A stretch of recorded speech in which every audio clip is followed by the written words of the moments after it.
रोज रोज देर से आकर सोने भी नहीं देता। अब शादी कर ले, फिर तेरी घरवाली ही दरवाजा खोलेगी।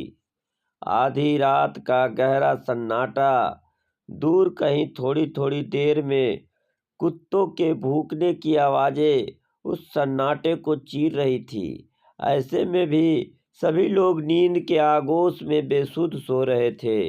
अगर कोई जाग रहा था तो वह निधि थी। उसे चाहकर भी नींद नहीं आ रही थी। पास में ही करण सो रहे थे। निधि को रह रह कर करण पर गुस्सा आ रहा था। वह जाग रही थी मगर वे चादर तान कर सो रहे थे। करण के साथ निधि की शादी के 15 साल गुजर गए थे। वह एक बेटे और एक बेटी की मां बन चुकी थी। शादी के शुरुआती दिन भी क्या दिन थे। वे सर्द रातों में एक ही रजाई में एक दूसरे से चिपक कर सोते थे।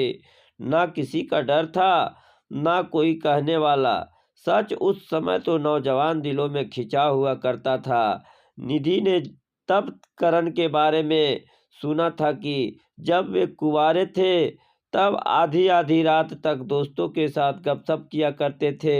तब करण की माँ हर रोज दरवाजा खोलकर डांटते हुए कहती थी, रोज रोज देर से आकर सोने भी नहीं देता।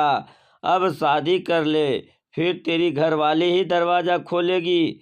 करण जवाब देने के बजाय हंसकर माँ को चिढ़ाया करते थे। जैसे ही करण के साथ निधि की शादी हुई, दोस्तों से दोस्ती टूट गई। जैसे ही रात होती करण चले आते उसके पास और उसके शरीर के गुलाम बन जाते, भंवरे की तरह उस पर टूट पड़ते। उन दिनों वह भी तो फूल थी, मगर शादी के साल भर बाद जब बेटा हो गया तब खिंचाव कम जरूर पड़ गया। धीरे धीरे शरीर का यह खिंचाव खत्म तो नहीं हुआ, मगर मन में एक अजीब सा डर समाया रहता था कि कहीं पास सोए बच्चे जाग ना जाए।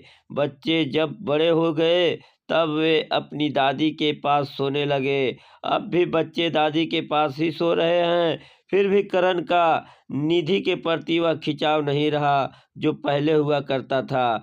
माना कि करण उम्र के ढलते पायदान पर है, लेकिन आदमी की उम्र जब 40 साल की हो जाती है तो वह बूढ़ा तो नहीं कहलाता है। बिस्तर पर पड़े पड़े निधि सोच रही थी, इस रात में हम दोनों के बीच में कोई भी तो नहीं है, फिर भी इनकी तरफ से हलचल क्यों नहीं होती है।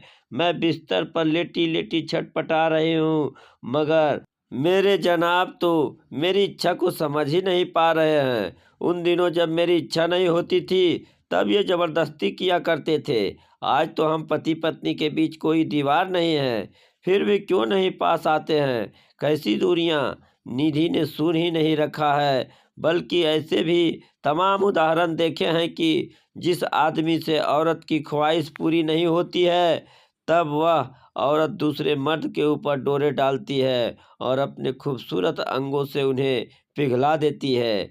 फिर करण के भीतर का मर्द क्यों मर गया है, मगर निधि भी उनके पास जाने की हिम्मत क्यों नहीं कर पा रही है। वह क्यों उनकी चादर में घुस नहीं जाती है। उनके बीच ऐसा कौन सा पर्दा है जिसके पार वह नहीं जा सकती है। तभी निधि ने कुछ ठाना और वह करण की चादर में जबरदस्ती घुस गई। थोड़ी देर में उसे गर्माहट जरूर आ गई, मगर करण अभी भी बेफिक्र होकर सो रहे थे। वे इतनी गहरी नींद में हैं कि कोई चिंता ही नहीं। निधि ने धीरे से करण को हिलाया। अधकची नींद में करण बोले, निधि प्लीज सोने दो मुझे, नींद नहीं आ रही है। निधि शिकायत करते हुए बोली, मुझे तो सोने दो, तुम सोने की कोशिश करो, नींद आ जाएगी तुम्हें।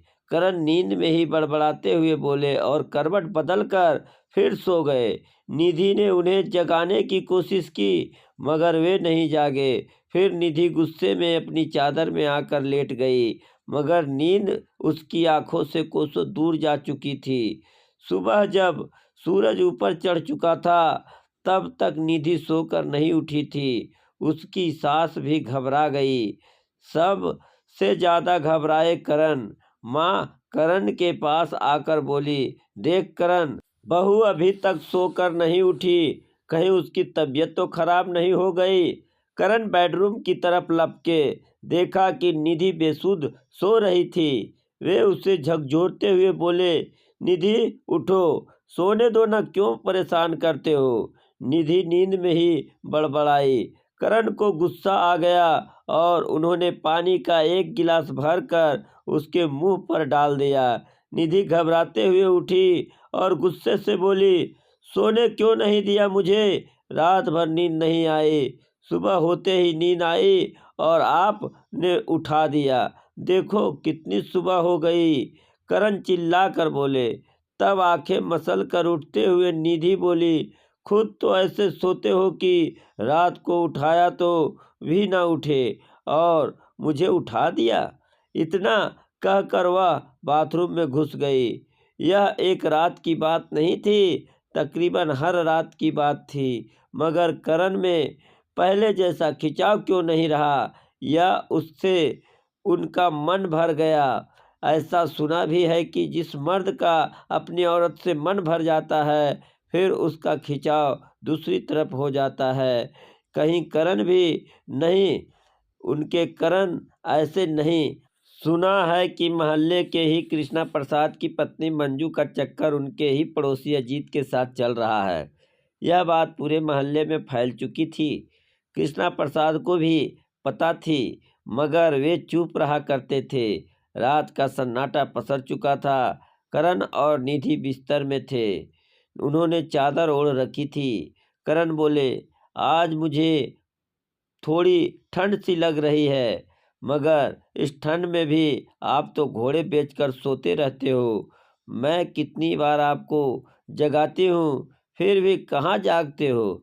ऐसे में कोई चोर भी घुस जाए तो पता नहीं चले।